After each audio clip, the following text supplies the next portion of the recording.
SN electrical academy के YouTube channel पे आपका स्वागत है। दोस्तों, हम आज आपको इसमें किसी तत्व में उपस्थित इलेक्ट्रॉन की संख्या, प्रोटॉन की संख्या और न्यूट्रॉन की संख्या कैसे ज्ञात की जाती है, इस वीडियो में मैं उसको बताने जा रहा हूँ। और साथ ही साथ किसी तत्व में उसका परमाणु क्रमांक और परमाणु भार भी ज्ञात करना इसी वीडियो में आपको बताऊंगा। तो जैसे आप लोगों ने देखा भी होगा कि जैसे अगर ये एल्युमिनियम है तो इस एल्युमिनियम का सिंबल जो होता है Al होता है और इसका परमाणु क्रमांक यहाँ जो होता है ये 13 लिखा रहता है और यहाँ 26 लिखा रहता है। तो इसको मैं बता रहा हूँ कि इस चीज को क्या कहते हैं। तो इसको कहते हैं परमाणु भार। इसका दूसरा जो नाम होता है वो परमाणु द्रव्यमान होता है। इसको इंग्लिश में कहते हैं एटॉमिक मास। और ये जो है इसको कहते हैं परमाणु क्रमांक। इसका दूसरा जो नाम होता है वो परमाणु संख्या होता है। तो ध्यान से समझिएगा कि परमाणु क्रमांक का दूसरा नाम परमाणु संख्या हुआ तो इसे हम प्रेजेंट करते हैं Z से। और परमाणु भार, इसका दूसरा नाम परमाणु द्रव्यमान हुआ तो इसको हम प्रेजेंट करते हैं A से। इसका जो होता है एटॉमिक मास होता है, इंग्लिश एटॉमिक मास होता है और इसका जो होता है एटॉमिक नंबर होता है।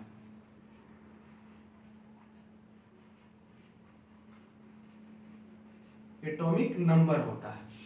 तो अब इसमें क्या है कि इसमें एक फार्मूला, इसको ध्यान से समझिएगा। ऊपर वाले को परमाणु भार और नीचे वाले को परमाणु क्रमांक कहते हैं। इसमें अगला जो है एक फार्मूला आएगा कि Z equal to P equal to E। ये एक फार्मूला हो गया।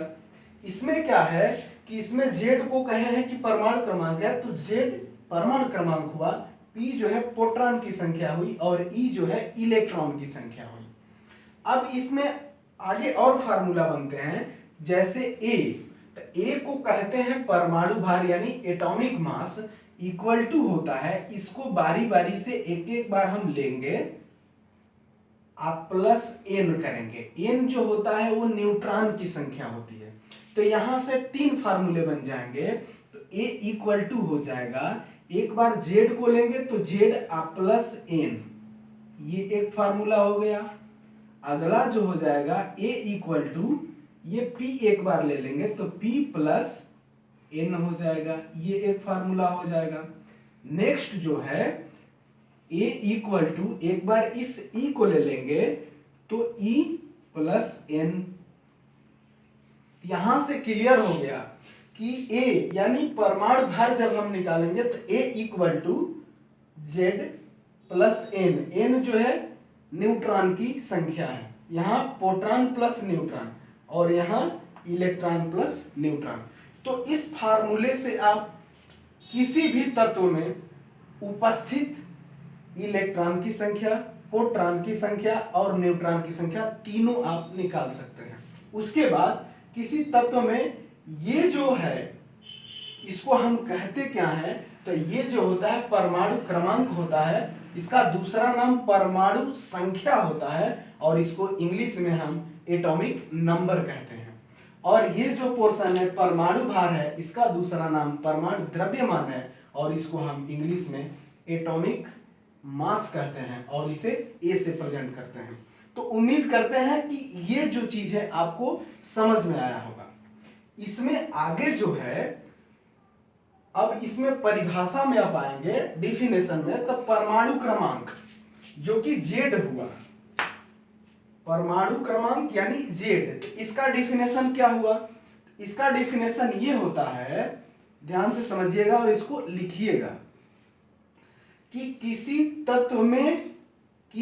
तत्व के परमाणु में उपस्थित इलेक्ट्रॉन और प्रोटॉन की संख्या, मतलब अथवा रहेगा कि किसी तत्व के परमाणु में उपस्थित इलेक्ट्रॉन या प्रोटॉन की संख्या को हम परमाणु क्रमांक कहते हैं, एटॉमिक नंबर कहते हैं। क्यों?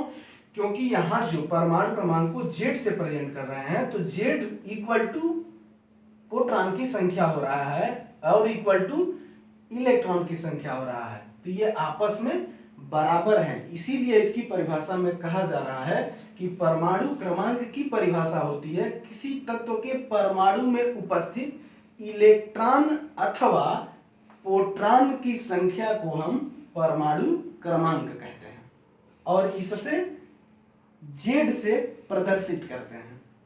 ये हो गया। अब आगे आइए, ये परमाणु भार है। इस परमाणु भार का दूसरा नाम परमाणु द्रव्यमान है।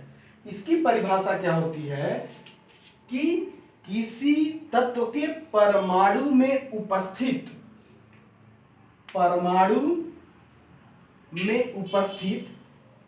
प्रोटॉन प्लस न्यूट्रॉन की संख्या के योगफल को हम परमाणु भार कहते हैं। तो इसका 3 तरीके से आप परिभाषा बता सकते हैं। कैसे? कि किसी तत्व के परमाणु में उपस्थित परमाणु क्रमांक प्लस न्यूट्रॉन की संख्या को परमाणु भार कहेंगे, या किसी तत्व के परमाणु में उपस्थित प्रोटॉन प्लस न्यूट्रॉन की संख्या को हम परमाणु भार कहते हैं, या तीसरा इसका डेफिनेशन हो जाएगा किसी तत्व के परमाणु में उपस्थित इलेक्ट्रॉन और न्यूट्रॉन की संख्या के योगफल को हम परमाणु भार कहते हैं, यानी एटॉमिक मास कहते हैं, और इसे ए से प्रदर्शित करते हैं।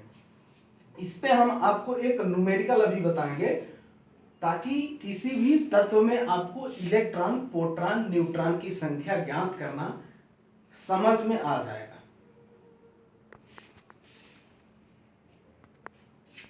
तो इसमें जो है, इसमें आपको ये क्वेश्चन दिया हुआ है। इस क्वेश्चन में जैसे दिया है कि Ca जो होता है ये कैल्शियम का सिंबल है, कैल्शियम को इसी से प्रदर्शित करते हैं Ca से। इसका जो ये है, ये परमाणु क्रमांक 20 दिया है और परमाणु भार 41 दिया है। इसमें कह रहा है कि इलेक्ट्रॉन, प्रोटॉन, न्यूट्रॉन की संख्या बताइए। तो आप इसको क्या कहेंगे? इस वाले पोर्शन को आप Z कहेंगे और इस वाले पोर्शन को आप A कहेंगे।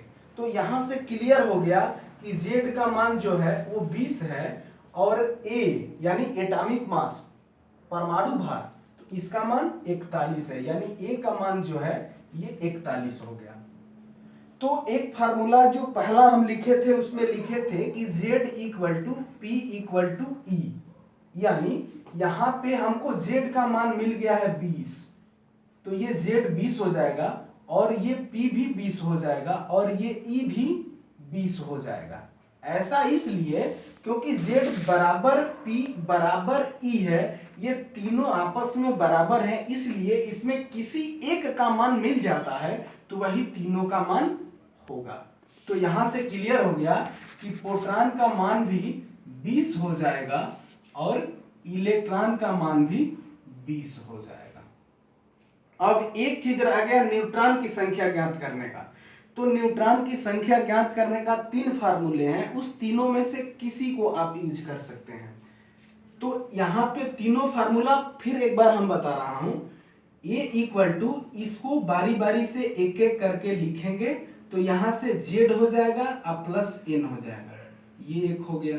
फिर A इक्वल टू, एक बार P ले लेंगे तो P प्लस N, ये एक फार्मूला हो जाएगा, और एक बार E लेंगे तो A equal to E plus N, ये तीनों फार्मूले हो जाएंगे। ये तीनों, इस तीनों में से किसी एक को लगाएंगे तो आपका वही मान होगा। हम पहला लगाते हैं, तो A equal to Z plus N, तो A इसमें जो है A का मान मिला हुआ है 41 है, इक्वल टू Z का भी मान मिला हुआ है 20 है, तो ये 20 रख देंगे, अब प्लस N।